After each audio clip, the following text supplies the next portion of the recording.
Now it's time for दादाजी की कहानियाँ। आगे बच्चों, श्याम आओ आओ, ठीक है भाई, ठीक है, सुनाता हूँ भाई, सबको सुनाता हूँ, बैठो। ये कहानी है 1000 वर्ष पहले की, जब किरात देश का राजधानी धर्मनगर हुआ करता था। इस नगर के हर एक व्यक्ति भगवान का पूजा और आराधना में अपना जीवन व्यस्त रखते हैं। साथ ही लोग बहुत ही शांतिप्रिय और अच्छाई की राह पर चलते हैं, और इसी कारण इस नगर को लोग धर्म की नगरी यानी धर्मनगर के नाम से जानते हैं।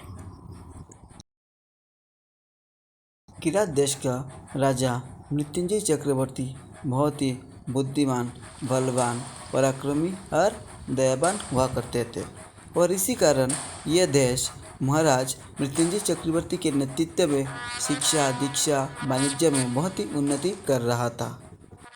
एक पुरानी कहावत है, जब कोई देश उन्नति कर रहा हो और शांति और खुशहाली से रह रहा हो तो उस पर बास का भी नज़र पड़ जाता है। असुरों का दूत जो पिछले कुछ दिनों से किरात देश पर नज़र रखा हुआ था, वो एक संदेश लेके असुरों का राजा डंकापति के पास पहुंचता है, और उसके बाद डंकापति असुरों का गुरु संभापति से परामर्श लेता है, और परामर्श करने के बाद असुरों का राजा डंकापति अपने सेनाओं के साथ किरात देश पर आक्रमण के लिए निकल पड़ते हैं।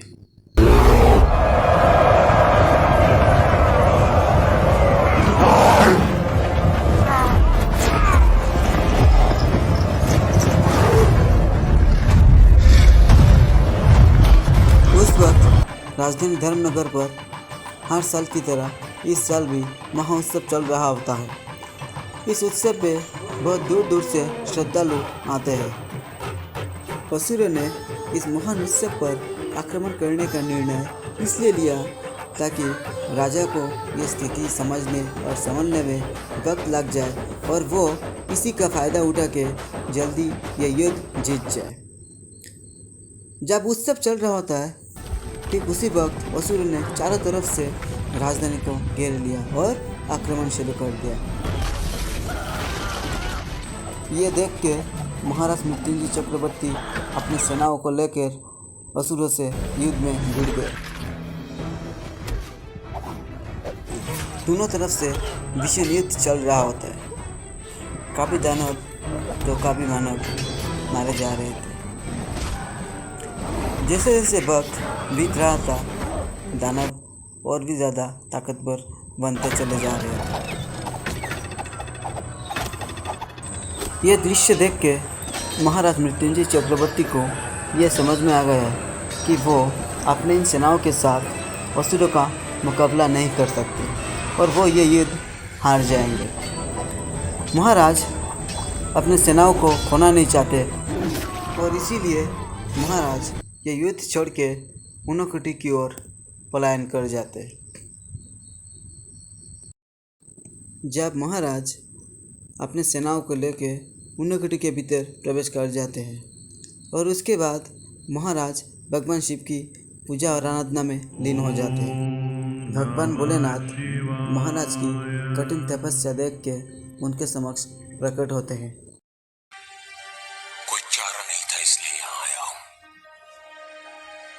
बस मेरी दुनिया को और अपनों को बचाने के लिए। भगवान भोलेनाथ महाराज की दुविधा को सुन के उन्हें कहते, ऊनकटी के जलकुंड के भीतर एक शस्त्र रखा है जो बहुत ही ताकतवर है। यदि तुम इसे हासिल कर सको तो इसका सारा शक्ति तुम्हें मिल जाएगा, और तुम यह युद्ध बहुत ही आसानी से जीत सकते हो। लेकिन इस शस्त्र को प्राप्त करने के लिए तुम्हें एक कठिन परीक्षा देना पड़ेगा। ये कह के भगवान भोलेनाथ यहाँ से चले जाते हैं।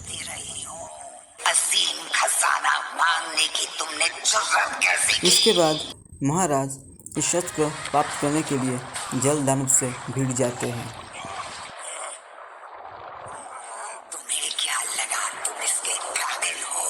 महाराज कुछ देर तक जल दानव से लड़ाई करते रहे, और उसके बाद उन्हें यह समझ में आ गया कि वो जल दानव को हरा नहीं सकते। तो उन्होंने बुद्धि से काम लिया और जल दानव के सामने वह नतमस्तक हुए। महाराज को नतमस्तक देख के जल दानव बहुत ही प्रसन्न होते हैं और उसके बाद जल दानव महाराज को एक अवसर प्रदान करते हैं ये शस्त्र प्राप्त करने के लिए। आसान नहीं कर पाया। अगर तुम उसे हासिल कर पाए तो ठीक है, वरना सदियों से भूखी हूँ। तुम्हें खाने में बहुत मजा आएगा।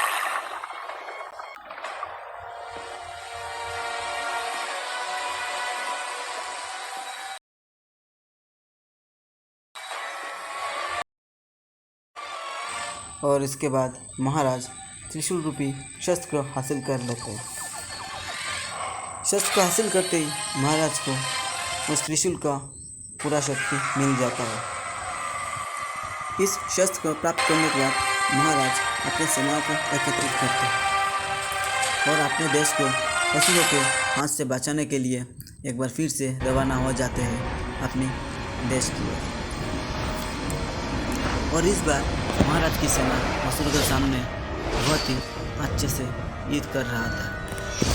एक एक कर सारे असुरों को मारते जा रहे थे। असुर इस बार महाराज की सेना के सामने टिक नहीं पा रहा था। जैसे जैसे सारे असुर मारे जा रहे थे, ये देख के असुरों का गुरु संभापति को यह समझ में आ गया कि आप असुर यह युद्ध जीत नहीं सकते और इसलिए यहाँ से उन्हें पलायन करना चाहिए। और इसके बाद असुरों का गुरु संभापति और डंकासुर यह से पलायन कर जाते हैं। असुरों को भागते हुए देख महाराज उनके पीछे पीछे चले जाते हैं। उसके बाद असुरों का गुरु संभापति अपने राजा से कहता है कि तुम महाराज मृत्युंजय चक्रवर्ती से बच नहीं सकते, इसलिए तुम ऊनकटी के भीतर प्रवेश कर जाओ।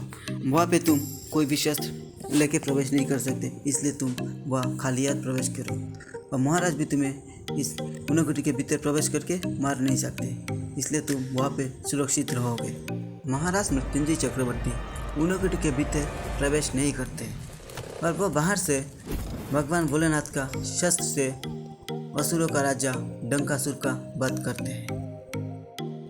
डंकासुर मरते मरते भगवान शिव से पूछ रहा था कि जो कोई ऊनकटी में प्रवेश करता है वह सुरक्षित रहता है, तो मैं कैसे मर सकता हूँ। भगवान भोलेनाथ आपने मेरे साथ छल किया है। और इसके बाद डंकासुर मरते मरते कह रहा था मैं इस छल का बदला लेने फिर से आऊँगा। देखो बच्चों, मैं ये कहना चाहता हूं कि व्यक्ति का मूल्यांकन उसके अंदर के चरित्र से होता है। रूप, रंग, पैसा, बुद्धि, कला आदि बाहर के रंगों से नहीं। ये है चरित्र की महिमा। ये देखो, रावण पराई स्त्री पर दृष्टि रखी। ये दुर्योधन पराये धन पर दृष्टि रखी। बड़े शक्तिशाली थे ये सब, पर इन्हें कोई सम्मान नहीं देता। इसीलिए कहता हूं, चरित्र गया तो सब गया। और दादाजी पहले ये बताइए, हम चरित्रवान बनेंगे तो हमें मिलेगा क्या? सुख, शांति, आनंद, संतोष, आदर, प्रेम सब कुछ मिलेगा।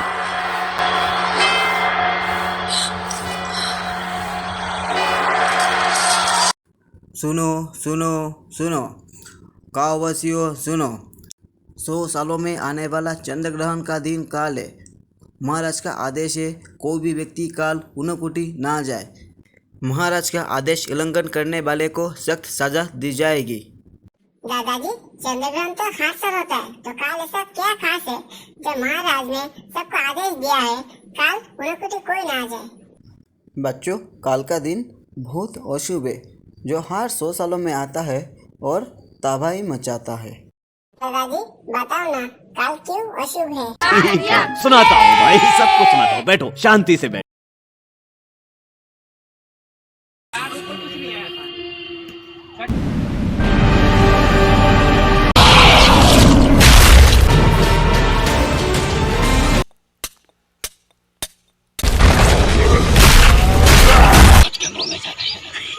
बात